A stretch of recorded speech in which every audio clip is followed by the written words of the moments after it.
Welcome to lecture number 28. This is the last lecture for period 3, topic 3.13, continuity and change in period 3. The learning objective is explain how the American independence movement affected society from 1754 to 1800. Now, all of the key concepts are the same as the ones that we went over in the first lecture of period 3, contextualizing period 3, but we are going to focus now on what stayed the same and what changed based on each topic. The first key concept is British attempts to assert tighter control over its North American colonies and the colonial resolve to pursue self-government led to a colonial independence movement and the Revolutionary War. So we're talking about causes for the independence movement, and the things that stayed the same was that Britain had already tried to assert tighter control before, going back to the 1600s in the form of the Navigation Acts. There was nothing new to what Britain was doing in trying to tighten their grip over the colonies. Despite what they perceived to be as tyrannical rule from Parliament, the colonies were still allowed to have their forms of self-government. The only thing that they couldn't do is have a say on new taxes through the denial of direct representation in Parliament. The change was that their tensions had never escalated to the point of violence before. They would have casualties for the first time with the Boston Massacre, followed by the battles of Lexington and Concord. It escalated to the point that the U.S. declared independence in July of 1776. The next key concept is about causes for the 7 Years' War. The competition among the British, French, and American Indians for economic and political advantage in North America culminated in the 7 Years' War, in which Britain defeated France and allied American Indians. The continuity here is that the North American British colonies had already fought in wars that were purely European in nature, purely European in origin, and were fought in North America. Some of the wars that spilt over were in the form of Queen Anne's War, King George's War, and the War of Jenkins' Ear. But what was different about the French and Indian War, or the 7 Years' War, is that it had a more decisive result. France was driven out of North America for the next 20 years until the end of the American Revolutionary War. The next key concept is about the desire for self-government. The key concept says the desire of many colonists to assert ideals of self-government in the face of renewed British imperial efforts led to a colonial independence movement and war with Britain. The continuity here is that some colonists remain loyal to the crown. Not all of them are going to be on the side of the patriots. About a third of the population is going to remain loyal, and some colonists are supporting independence in order to assert the rights of Englishmen. That's a continuity because they believe that they are still Englishmen, and though they are unhappy, they want to continue to be part of the British Empire. That is, until they see that the crown is unwilling to grant them those rights.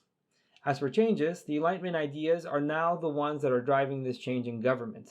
It's a big change that the movement that started in Europe is now being wholly adopted by the patriots who are taking up arms against Britain. The next key concept is about democratic and republican ideals. The American Revolution's democratic and republican ideals inspired new experiments with different forms of government. The continuities here are that the colonies already had forms of self-government under the British Crown that were representative. They continued to employ those same types of government into the period of the Articles of Confederation and into the period of the U.S. Constitution. What's different is that now they are formally cutting ties with Britain, and the new constitutions are also beginning to list civil liberties. Britain constitutions are also something new in contrast with the English Constitution. The English Constitution was largely unwritten, a collection of documents and precedents that are followed by Parliament and the Crown, but there isn't one document that contains all of the powers and limitations of the government. So the fact that the US had explicit, codified constitutions was significant. Finally, the form of government that the US chose was a republic, is also a big change. A republic had not been attempted since the Roman era. It was something that this generation was aware and proud of, as seen in the State Seal of Virginia, giving homage to the Roman Republic, with Julius Caesar being stricken down. The next key concept is about the revolutionary cause as a reflection of culture. It says, the ideals that inspired the revolutionary cause reflected new beliefs about politics, religion, and society that had been developing over the course of the 18th century. So the Enlightenment shows up again and how it spread into the American consciousness as seen in the contents of the pamphlet Common Sense. It was wholly based on the Enlightenment ideas of popular sovereignty. The idea of natural rights written about by John Locke also seep into the Declaration of Independence. However, they are not going to be extended to everyone in America, another continuity. The legal status of women and enslaved people is going to continue to be below that of landowning white men.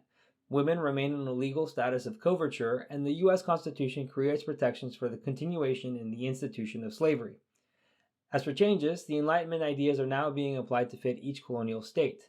They get to decide based on their own set of circumstances, their own habits and culture, what Enlightenment ideas they want to implement in their new state governments. The next key concept is, after declaring independence, American political leaders created new constitutions and declarations of rights that articulated the role of the state and federal governments while protecting individual liberties and limiting both centralized power and excessive popular influence.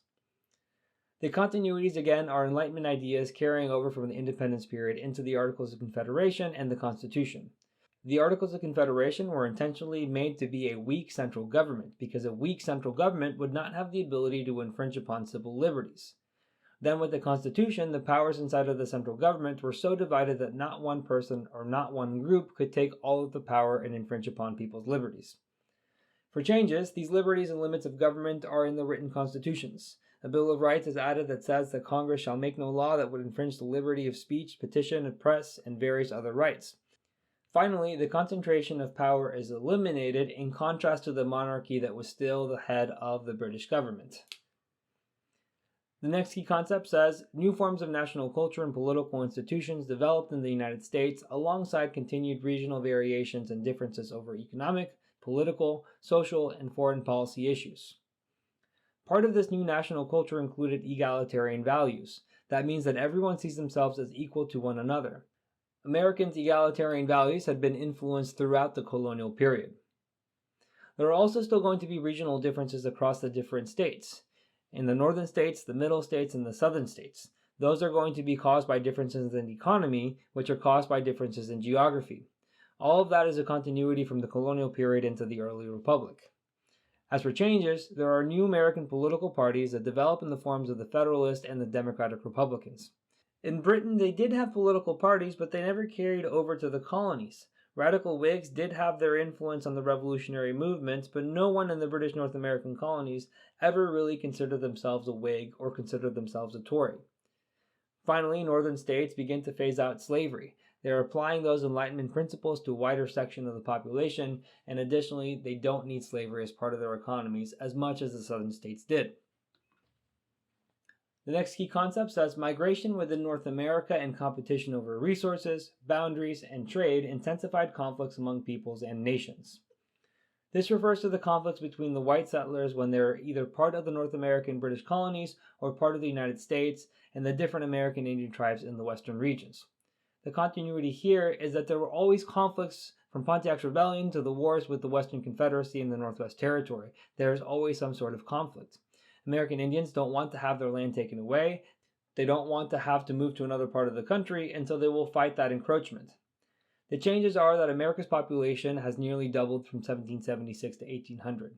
There are more people looking to go out west for land, and the new government under the U.S. Constitution and even under the Articles of Confederation is not going to put restrictions on westward movement. In fact, under the Articles of Confederation with the Northwest Ordinance, they are going to encourage that expansion by surveying the land and getting ready to be sold. Congress, under the Constitution, will also set guidelines for admissions of new states in 1790. The next key concept says, in the decades after American independence, interactions among different groups resulted in competition for resources, shifting alliances, and cultural blending. The shifting alliances happens at the end of each major military engagement of war. At the end of the French and Indian War, natives who had allied with the French continued to fight the British until they gained assurances that migrations will be curtailed. After the Revolutionary War, native allies of the British will continue to fight the American government until the decisive Treaty of Greenville. In that treaty, the U.S. government makes peace with the northwestern tribes and settles them in a territory much further west in the Ohio Valley and parcels land for settlement by Americans. For more changes, the Northwest Ordinance surveyed and parceled the Northwestern Territory for settlements, and sometimes that's seen as the sole accomplishment of the Articles of Confederation. And for our final key concept, the continued presence of European powers in North America challenged the United States to find ways to safeguard its borders, maintain neutral trading rights, and promote its economic interests. There had always been many different European powers in North America, and the colonists and later the Americans always had to navigate the foreign diplomacy to make sure that it would not erupt into conflict. And Jay's Treaty in 1794 and Pinckney's Treaty in 1795 are part of a continued pattern of diplomacy between the United States and other European countries to be able to safeguard its borders to maintain its trade. For the changes during this period, the U.S. begins to look towards neutrality under Washington's administration. In fact, it's one of the things that Washington recommended in his farewell address, especially while the country was in its formative years of the Republic. Additionally, diplomacy with France becomes uneasy after the XYZ affair. France had been an ally of the United States during the Revolutionary War. They had a revolution of their own that we chose not to become involved with, and in 1797, when John Adams sent diplomats to France to re-establish normal relations, the French asked for bribes to meet with the foreign minister, and it erupts into a big fiasco and diplomatic crisis that is followed by the quasi-war between France and the United States. Alright, here is our recap for the last lecture of Period 3. North America changed from 1754 to 1800 over three major eras: the French and Indian War, the Revolutionary Period, and the Early Republic. New governments were created but were based on old ideas. We had new conflicts arose but were based on old rivalries. And finally, culture becomes more American but was heavily influenced by the colonial period. Thank you for watching. If you would like to watch the next lecture, you can click on the video link on the screen. And if you are looking for more practice to help you on the AP exam, you can visit APUSHslides.com. I wish you the very best in all of your studying and look forward to seeing you back on the next lecture.